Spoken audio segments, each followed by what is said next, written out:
ideia para essa sequência de aula agora é detalhar um pouco mais aquelas propostas de formação pedagógica, mas eu senti algumas dificuldades que eu também vou compartilhar com vocês, o que eu achei bem difícil ao tentar detalhar essas abordagens. Então, tipo assim, quando a gente for ensinar esporte, no processo de ensino-aprendizagem de esporte, a gente vai, então, ter que se basear em alguma referência.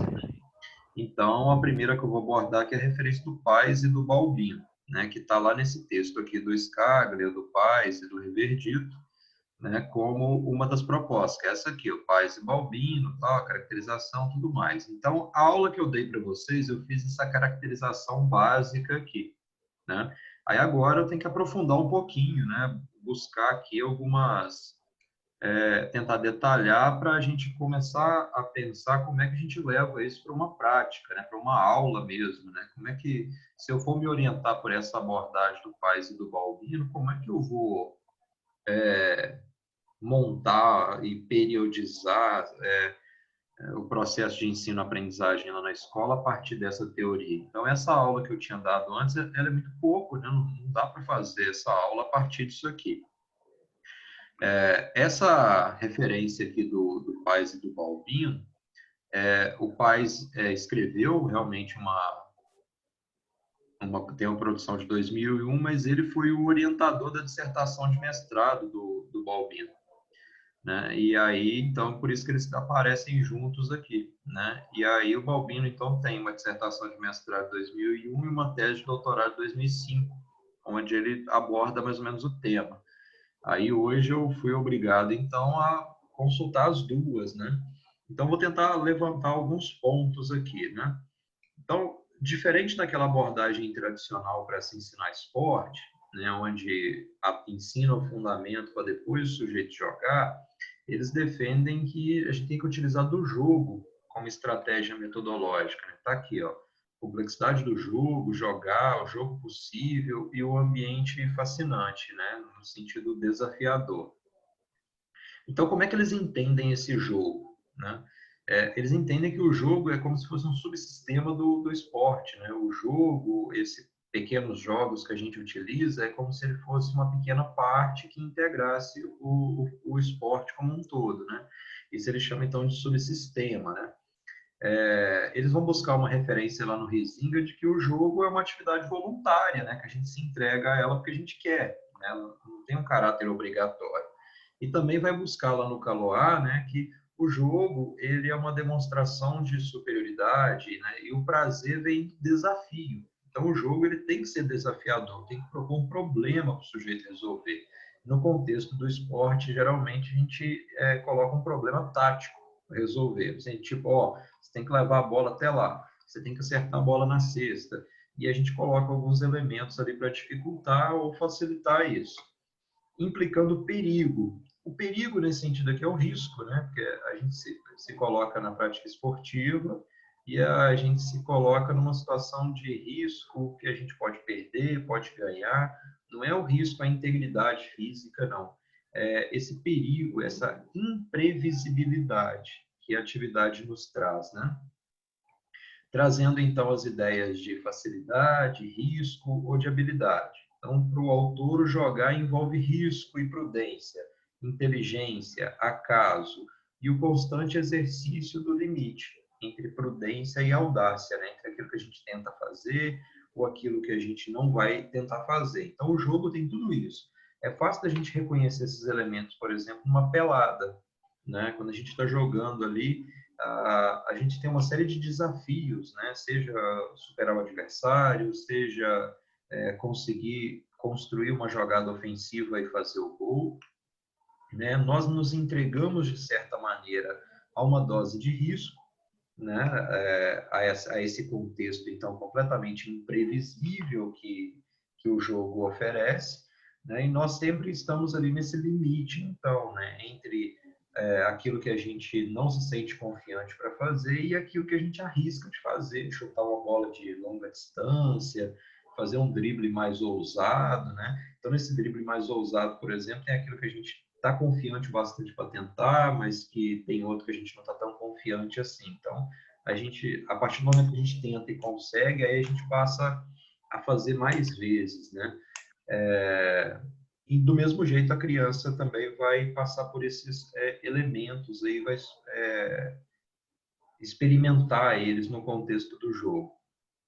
Só que ela tem muito menos recurso do que a gente para poder fazer. Ela é muito menos experiente. Então, isso torna o jogo para ela uma coisa muito mais complexa do que é para nós, né? Então, o fato de ser livre, né, do jogo envolver liberdade, o significado dele no sentido único, não, que ele é um pouco separado da vida, né? A gente vai lá jogar nossa pelada justamente porque aquilo ali é um momento de esquecer um problema da vida, né? Quantos colegas de vocês que nunca estudaram um texto da educação física, mas que falam assim, poxa, velho, aqui para mim é um descanso, aqui na pelada eu esqueço dos meus problemas, aqui eu extravaso, se eu não vier aqui, parece que a minha semana não foi boa, né? Então, quantas vezes a gente já ouviu esse discurso? Justamente porque o jogo oferece essa possibilidade de se desligar da vida, né? Se desligando da vida, então, a gente consegue compreender o jogo como se fosse não fosse a vida real, né? Fosse algo construído paralelo a ela. Então ele tem um caráter arbitrário, né? As regras que estão colocadas nesse jogo, então, tem esse caráter arbitrário, que é diferente do real. Imperativo, né? Que deve ser respeitado. E também inapelável, não pode ser questionada. Muitos significados permeiam o entendimento, então, e vão valorizar a criatividade, dando um sentido criador, né, necessário para resolver problemas e também para estimular capacidades. Eu vejo como o jogo é uma coisa importante, né, como parte do esporte. E aí, então, o jogo ele tem que ser utilizado como um recurso pedagógico pelo professor para poder estar ensinando e estimulando o desenvolvimento das habilidades esportivas, né? Então, esse jogo que integra o esporte, né? Eles compreendem, então, a ideia do jogo possível. Imagina que a gente vai trabalhar com uma criança de 6 anos de idade. Qual é o jogo possível dessa criança jogar, né? Ou imagina que você vai trabalhar com um grupo de alunos, seja dentro ou fora da escola, que são muito inexperientes no jogo. Por exemplo, um grupo de meninas que nunca jogou futsal, chegou no 6º ano e nunca jogou futsal. Então, qual que é o jogo possível de ser realizado? Será que é o jogo de 5 contra 5? Ou será que a gente pode criar situações mais simples para elas desenvolverem essa capacidade de jogo, né? Ele é um recurso pedagógico, então, que tem um caráter lúdico, né, que dá mais liberdade ao indivíduo e que deve gerar prazer, né, pelo sentimento de capacidade que o indivíduo tem na realização dos problemas, né, e também da lógica interna que ele tem, do uso da técnica e da tática nos jogos, né, e que vai permitir ao professor, ao pedagogo esportivo promover intervenções na prática ali de quem está jogando. Você vai dizer o que está certo, o que está errado, interagindo com as habilidades específicas e também com as regras, né? O Pais aqui ele vai dizer então que o jogo possível ele permite a pessoa que vai jogar conhecer e utilizar e aprender o esporte de acordo com os objetivos, né, de quem está jogando, bem como ele vai vivenciar valores e modos de comportamentos diversos. Então, o sujeito, quando ele integra a equipe, ele não está aprendendo somente as habilidades esportivas, né, e se desenvolvendo segundo seus interesses, mas ele também está desenvolvendo uma série de habilidades de relacionamento e que depois ele vai adotar em outros contextos da vida dele, né? Ele precisa tolerar o sujeito que erra dentro da equipe dele, ele precisa contribuir também para que a equipe dele, no sentido coletivo, consiga vencer os desafios. Então, é aquela ideia de aprender no esporte, mas também aprender para além do esporte. Aí, muitos desses autores se utilizam, né, da ideia da pedagogia. Todos eles elencaram a importância da pedagogia para poder ensinar o esporte e ensinar bem o esporte. Aí tem um significado aqui do José Carlos Libânio, né, que eles utilizam na produção teórica deles, que a pedagogia é um campo de conhecimento que está fortemente ligado à tarefa de ensinar, né? mas principalmente, né, ligado a uma tarefa de ensinar a partir de um sistema formal, né, de ensino, né? E aí o significado da educação para essa intervenção pedagógica ganha uma importância muito grande, né?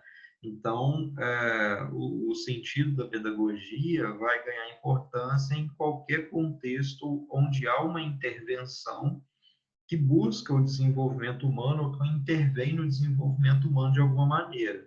Então, se o esporte é um ambiente de formação, onde a gente tenta intervir para formar o sujeito de determinada maneira, então o conhecimento pedagógico se torna relevante nesse contexto, né?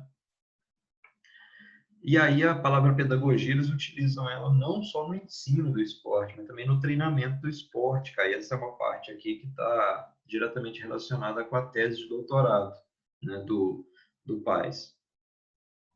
O fenômeno esporte, aí o que se considera, né, que o fenômeno esporte ele é plural, né, e a partir dessa visão de esporte, ele vai invocar uma concepção sistêmica, né? O que quer dizer essa concepção sistêmica, né?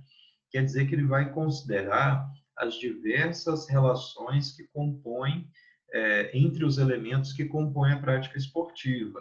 Então, ali eu tenho, entre os elementos, eu tenho aqueles característicos da modalidade esportiva, né? Bola, terreno, alvo, atacar e defender, mas eu também tenho parceiros, adversários, e eu tenho também a relação dessa prática esportiva com um contexto social mais amplo, né? Então, é por isso que eles evocam essa questão da concepção de um sistema.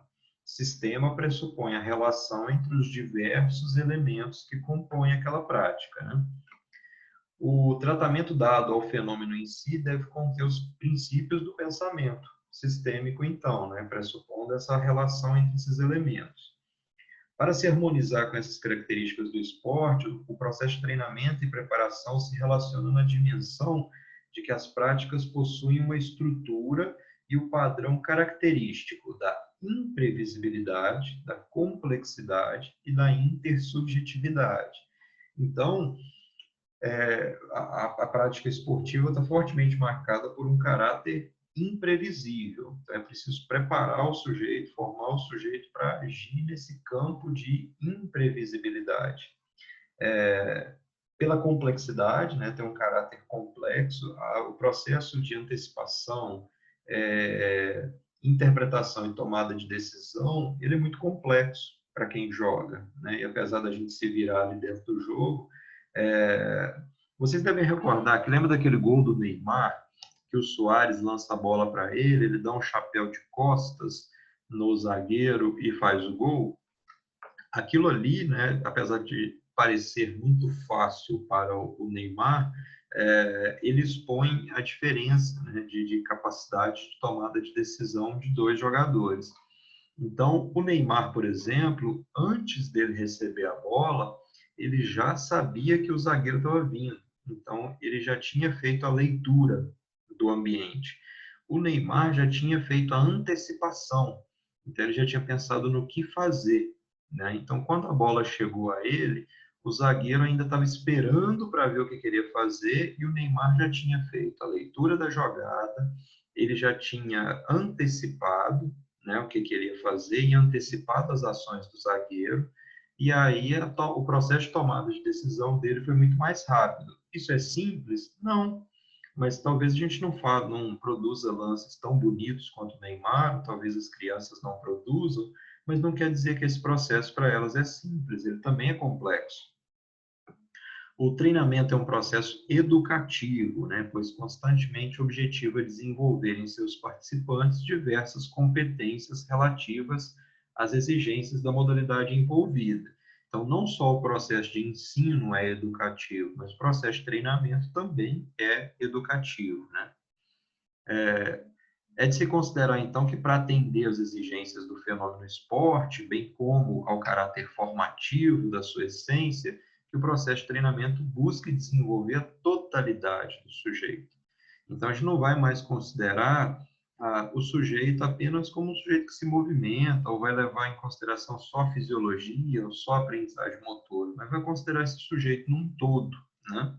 O atleta, né, vamos considerar que o aluno também, ele possui múltiplas dimensões. Dimensão física, emocional, mental, social, espiritual, e tudo isso vai influenciar na capacidade de jogo dele, né? O pedagogo esportivo é responsável pela organização do processo de treinamento.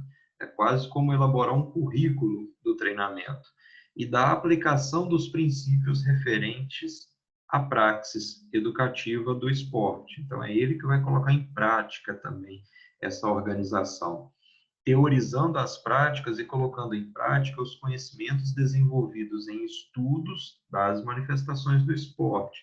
Então, a gente também não pode ir lá e colocar em prática algo desgarrado do que está produzido no conhecimento científico. Uma outra coisa que ficou em evidência na abordagem deles é a ideia de inteligência múltipla, né? Ou inteligências múltiplas, ou teoria das inteligências múltiplas. Nessa teoria, então, considera-se que o indivíduo ele manifesta diversas inteligências, né? Então, essa linguagem ela é múltipla. Então, é possível que a gente possa considerar, então, que o Neymar é um gênio, né? Só que a maneira como ele manifesta a sua inteligência é um pouco diferente da maneira como Beethoven manifestou a inteligência dele. Da mesma maneira que é diferente da maneira como Gabriel Garcia Marques, né, um escritor famoso, manifestou a inteligência dele.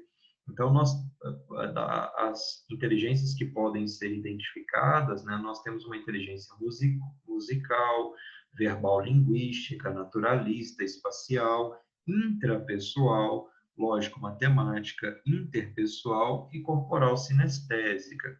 Agora, eu dizer que o Neymar evidencia uma inteligência corporal sinestésica, quer dizer que essa é a única inteligência dele? Não, de jeito nenhum. Né? Quer dizer que essa está mais evidente, né, no comportamento dele, mas que o Neymar pode ter uma série de outras inteligências e manifestar em outros momentos da vida dele que a gente não acompanha tão bem assim. Alguns jogadores de futebol, às vezes, não têm tanto sucesso na carreira deles, mas ele possui uma alta capacidade, né, de se relacionar com outras pessoas, né, um interpessoal, e se tornar líderes, né, esportivos com carreiras de muito mais sucesso do que como jogador de futebol. Então, nisso aí, a gente pode citar alguns técnicos que nós temos. O Tite foi um jogador não tão bom assim, o Filipão não foi um jogador tão bom assim, o Abel não foi um jogador tão bom assim, né? O próprio Vanderlei Luxemburgo, né, chegou a atuar em clube grande, mas nada de tão especial. Mas foram técnicos com sucesso muito maior, né? Agora, recentemente, nós podemos citar técnicos que tiveram uma carreira fantástica, mas que jogadores que tiveram uma carreira fantástica, mas que também estão se tornando técnicos com uma carreira muito interessante, né? O Pepe Guardiola, por exemplo, ele não era um jogador tão brilhante, né? Apesar de ter sido jogador do Barcelona, da seleção, mas ele não era brilhante, né, no sentido da palavra. Mas ele é um técnico brilhante, né? Inteligentíssimo.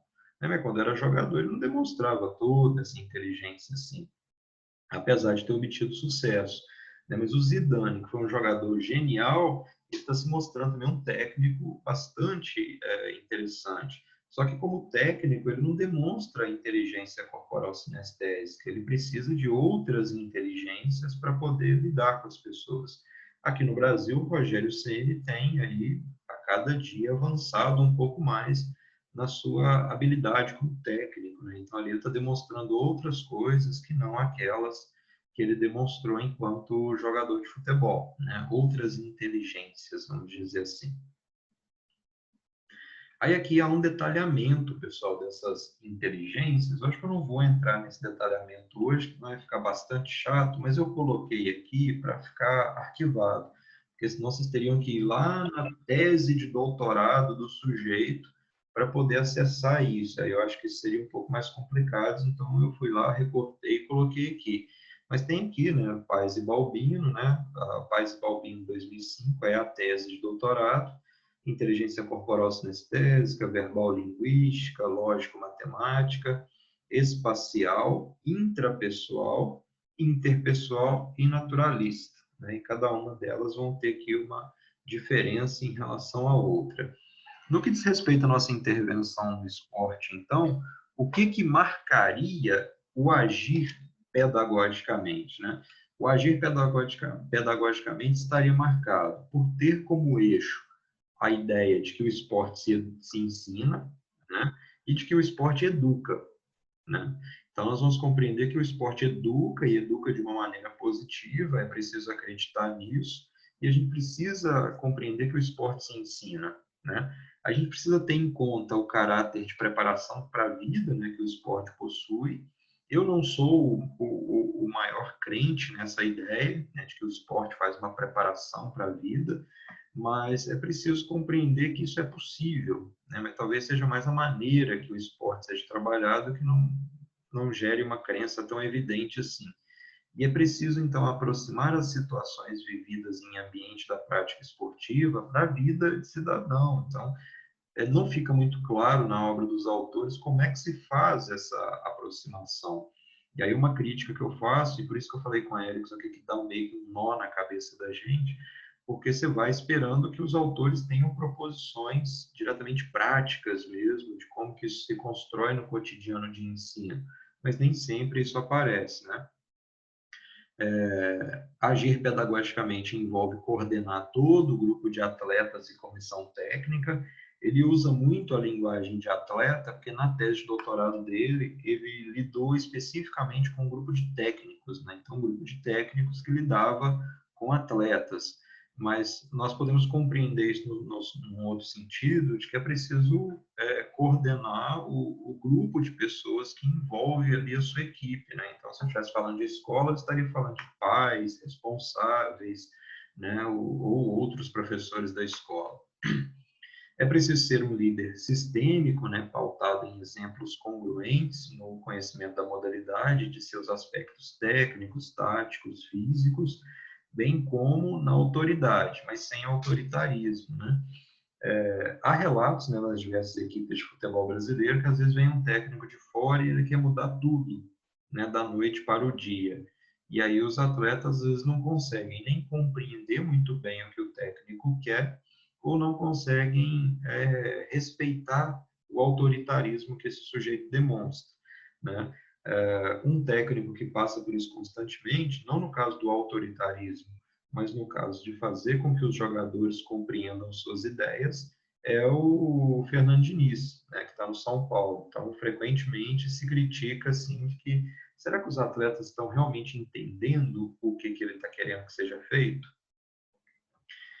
Integrar as ações dos elementos externos, casos específicos do agente de marketing esportivo, agente de imprensa e os dirigentes esportivos, isso aqui caberia muito no clube, né, não tanto na escola.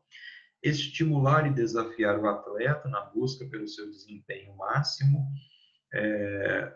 Se a gente transferir isso aqui para a escola, para lidar com o aluno, seria estimular e desafiar o aprendiz, né, na busca de seu desempenho potencial, né, porque a escola não buscaria o desempenho máximo, mas buscaria o desempenho potencial, aquilo que o sujeito pode gerar, e considerar o atleta numa dimensão plural, né, sendo ele único, né, um sujeito só, ou seja, o mesmo indivíduo que participa das práticas dirigidas por diferentes especialistas, no caso do clube.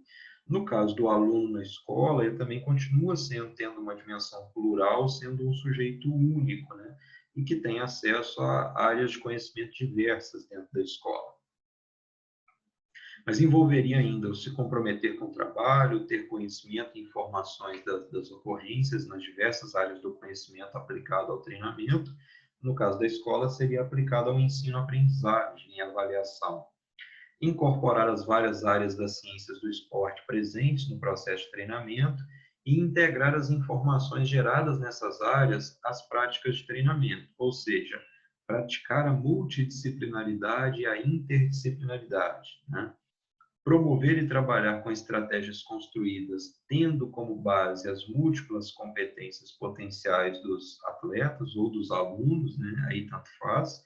Estimular os atletas no desenvolvimento dessas manifestações, né? Das competências múltiplas, através de estratégias pedagógicas, ao invés de simplesmente exigir o cumprimento de tarefas propostas, né? E referenciadas em modelos rígidos de execução. Então, compreender o sujeito a partir dessas competências múltiplas não é eu dar um monte de tarefa para o sujeito e colocar ele para fazer, né? Mas é compreender as várias dimensões do sujeito no momento em que ele executa essas tarefas, né? Então, eu vou desafiar esse sujeito também de maneira múltipla e não considerar ele apenas um mero executor da tarefa. Tem um relato do Daniel Alves, né, que quando ele treinava no Barcelona, com o Pep Guardiola, ele saía muito cansado do treino, mas ele não saía cansado fisicamente, ele saía exausto cognitivamente, porque o treino obrigava ele a solucionar tantos problemas que ele chegava a se cansar por isso. Então, não é aquele cansaço físico que eu submeto o meu aluno ou o meu atleta até que ele não aguente mais fazer, até provocar exaustão, mas é aquele treino que problematiza, que coloca problemas que os sujeitos têm que resolver. E dessa problematização é que surgiu o famoso tic-tac lá do Barcelona, né? Estimular nos atletas o estabelecimento de sistema de crenças e de valores humanos formadores do autoconceito do atleta, né? Tendo em si um modelo construtivo de autorrealização. Então, esse ambiente formativo que eu submeto o meu aluno, que eu submeto o meu atleta, ele deve também estimular o sujeito a construir uma gama de crenças e de conceitos que ajude ele na própria autoformação. E às vezes parece que, principalmente no esporte profissional, falta muito isso, né? Falta isso no sentido de que nós vemos muitos jogadores profissionais que têm a possibilidade de ter sucesso na vida e que, de repente, fazem escolhas muito equivocadas, mesmo no gerenciamento da carreira. Então, é o sujeito que se entrega à droga, é o sujeito que não se entrega ao esporte no sentido muito profissional, né? Não é dedicado, chega atrasado, vai para a balada à noite, né? Trai a esposa, né? A gente vê, por exemplo, o caso do jogador Robinho, agora, né? Então, um jogador que passou por toda uma formação profissional, um jogador que atuou nas melhores equipes do mundo, né? Atuou Real Madrid, Milan, Manchester City, né? Um jogador de seleção brasileira, mas que vai para uma festa acompanhado da esposa e considerando verdadeiro, né, a transcrição lá feita pela polícia italiana, estupra uma mulher, né, no mesmo ambiente onde estava presente a esposa dele, né? Então vejam como os valores referentes a uma autoformação estão prejudicados nesse sentido. Claro que aqui, né, essa afirmação minha está amparada, né, considerando que é verdadeiro o que está lá na transcrição fornecida pela polícia e divulgada aí pelo Globo Esporte, né? Se forem falsos, é claro que essa colocação minha perde completamente o seu valor. Mas considerando que aquela transcrição é verdadeira, chega a ser repugnante, né? Dá nojo mesmo, principalmente a gente que tem irmã, que tem mãe, eu que tenho filha, como é que um ser humano que teve acesso a tantos bens culturais pode chegar naquele ponto, né? De total desprezo pelo outro ser humano que está colocado ali, né? E a posição que ele se coloca depois do ocorrido é ainda mais nojenta do que até o ato propriamente. Então, o agir pedagogicamente também envolveria o ter como base os valores humanos, né, ao relacionar-se com os atletas. Tem um relato, né, e isso está até mesmo em vídeo, né, uma passagem do técnico Emerson Leão pelo Santos Futebol Clube, em que o Leão ele ia entregar o colete, né, para os jogadores. Aí, quando o jogador ia pegar, ele jogava o colete no chão, né, para o jogador ter que pegar no chão. Então, que valores humanos que estão colocados aí nessa relação com o atleta, né? Que relação de respeito que vai estabelecer entre o ser humano, entre esses seres humanos envolvidos? no que isso contribui para esse sujeito viver em sociedade, né? Então, é uma atitude questionável, né? Ao mesmo tempo, a relação do técnico, né, que se coloca no direito de ofender o atleta para exigir dele um desempenho superior, também é muito questionável, né? E isso é visto principalmente nos momentos de iniciação esportiva, né, em que o sujeito está com o processo de formação ainda em aberto. Então, é, é o sujeito que chama o aprendiz de burro, né, porque ele não é capaz de resolver o problema. Então, burro é o formador, né, que não foi capaz de oferecer para esse sujeito situações de aprendizagem que permitisse a ele desenvolver essa competência de resolver aqueles problemas, né? E se ele não tinha capacidade de resolver os problemas, por que ele foi colocado para jogar, né? Se ele tinha a capacidade de resolver os problemas, mas não foi capaz de fazê-lo na hora do jogo, talvez eu devesse considerar outras dimensões desse sujeito que estão afetando. Será que ele está com um problema familiar? Será que ele está bem fisicamente? Será que ele está bem psicologicamente ou socialmente para poder executar as ações que eu esperava que ele executasse? Né? Ou será que ele é só burro, né? Então, será que isso explica tudo? Então, ao mesmo tempo, né, nessa relação aí de valores humanos, né, quando se lida com os atletas, eu acho que a gente deveria considerar também esses episódios recentes, né, em que o, nós temos treinadores abusando mesmo de atletas, né? Sejam mulheres, então, no sentido do abuso sexual, do assédio e até mesmo do estupro, né? Isso tanto no Brasil quanto fora do Brasil. E ainda a questão de abusos morais, né?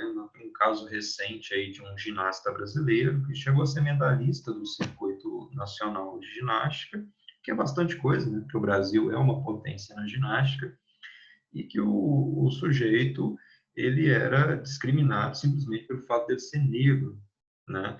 Então, às vezes o sujeito chegava para treinar e o programa de treino dele não estava colocado lá no quadro, né? E todos os outros atletas estavam colocados, o dele não, né? Então, por que isso acontece? Será que são os valores humanos que estão orientando essa relação de treinador-atleta, né? Ou mesmo esse sujeito era constantemente motivo de piadas, né, por parte dos outros atletas, né? E essas piadas eram referentes à sua cor de pele, mas não havia nenhuma intervenção do treinador no sentido de coibir esse tipo de atitude e cobrar um posicionamento mais ético desses outros atletas. Até o ponto que esse atleta ele vai na diretoria do clube para fazer uma reclamação e a resposta do clube é a demissão do atleta, né? Porque o atleta virou um problema. O atleta, quando ele fez uma reclamação de assédio ou de racismo, esse atleta, então, ele vira o atleta problema, né? E a alegação dos treinadores e dos outros atletas é que não se sentiam à vontade para poder trabalhar com esse atleta, visto que alguma coisa que eles poderiam estar falando poderia ser interpretado como racismo. Então, olha como é que essas pessoas se escondem, né, por trás de um vitimismo, né, em que a vítima acaba sendo punida, né, por evidenciar um crime cometido, né? Então, tem nada a ver com valores humanos isso, né? Então, é preciso, a partir da ciência que a gente tem desses fatos, é preciso a gente pensar em como agir diferente, né, em relação a eles. Também precisa, né, desenvolver ele, o técnico esportivo, suas múltiplas competências, né?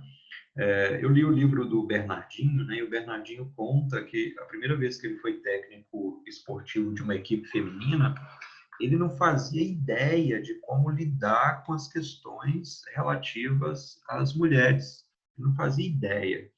Então, quando ele preparava o treinamento e aí ele notava a falta de uma determinada atleta, ele perguntava: mas por que que fulano não veio? E aí as outras atletas falavam assim: ela está menstruada, não está conseguindo treinar. Ele falou assim: mas só porque está menstruada, como assim não vai treinar? Então, ele precisou estudar muito para compreender todos os efeitos que o ciclo menstrual causa no corpo da mulher, para aí ele começar a compreender melhor as atletas com as quais ele lidava. Veja como é que o Bernardinho tem uma história curiosa, né? Normalmente ele foi técnico da seleção masculina, né, de voleibol, mas nos clubes ele sempre trabalha com as mulheres. Então, as mulheres sempre relatam que ele é muito exigente e tal, mas que no livro dele ele relata que essa foi uma competência, né, o entendimento das particularidades do outro, foi uma coisa que ele teve que desenvolver porque ele não tinha no início da carreira. Né? Nós, sabendo que até o Bernardinho teve que passar por isso, deveríamos então nos atentar a isso para lidar também com as equipes femininas na escola. Né? Será que no dia da competição todas as meninas vão estar fora do ciclo menstrual? Né? Será que elas estão com dor? Será que elas precisam de alguma necessidade, alguma compreensão?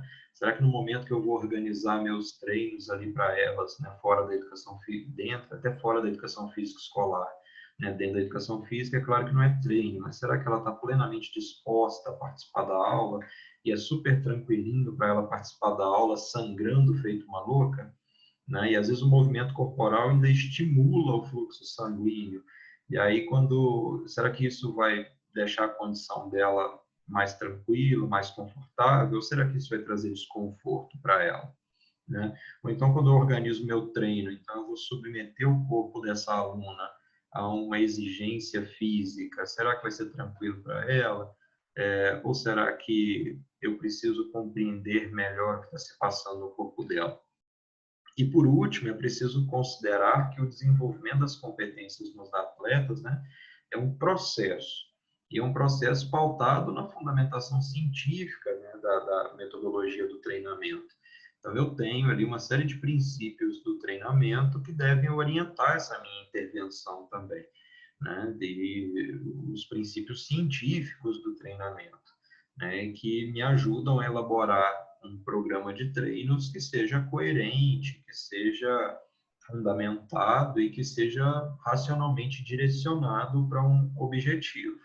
Bom, como eu já compartilhei com vocês, eu senti muita falta ao acessar essas teorias da pedagogia do esporte, de uma fundamentação mais prática de como nós podemos organizar, de que tipo de tarefas motoras nós podemos oportunizar os alunos para eles desenvolverem suas competências no esporte e também para além do esporte. E nessa abordagem do Paes e do Balbino, eles ficam devendo em relação a essa fundamentação prática, né? Então, baseado em todo esse conhecimento teórico, né, nós deveríamos nos organizar sozinhos, vamos dizer assim. Nós que deveríamos construir a intervenção pedagógica, né, a nossa estratégia e metodologia baseado no que eles trazem aí, né? Mas isso não está explícito na produção deles, né? Então eu também fico sentindo falta. Mas e aí, como é que eu construo uma aula ou uma sequência de aula a partir disso? Como é que eu estruturo o ensino do esporte durante o primeiro ao quinto ano na escola, baseando nisso aí, né? Então, alguns insights a gente pode até ter, mas não está totalmente claro para a gente como é que isso deveria acontecer, né?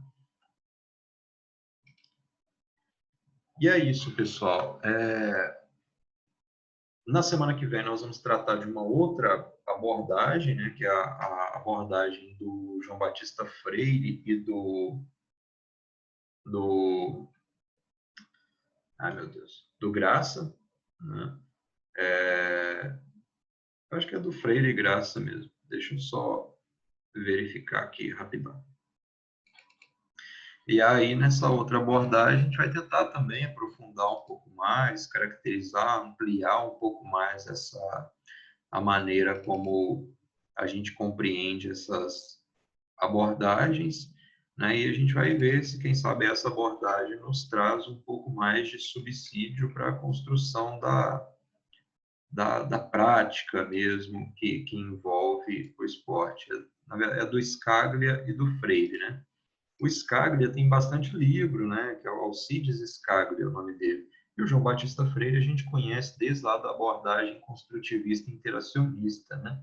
Então, vamos ver o que isso é diferente umas das outras e se é possível a gente vislumbrar um pouco assim como é que a gente constrói aulas a partir do que esses caras estão trazendo. De todas essas abordagens, uma que eu sei que traz muito subsídio para construir aula é a do Greco e do Benda. Então, quando chegar no do Greco e do Benda, eu vou tentar ser o mais detalhado possível para estar caracterizando a proposta deles, né? Porque eles trazem até sugestões de atividades que a gente pode estar trabalhando para desenvolver as competências que eles elencam ali na proposta deles.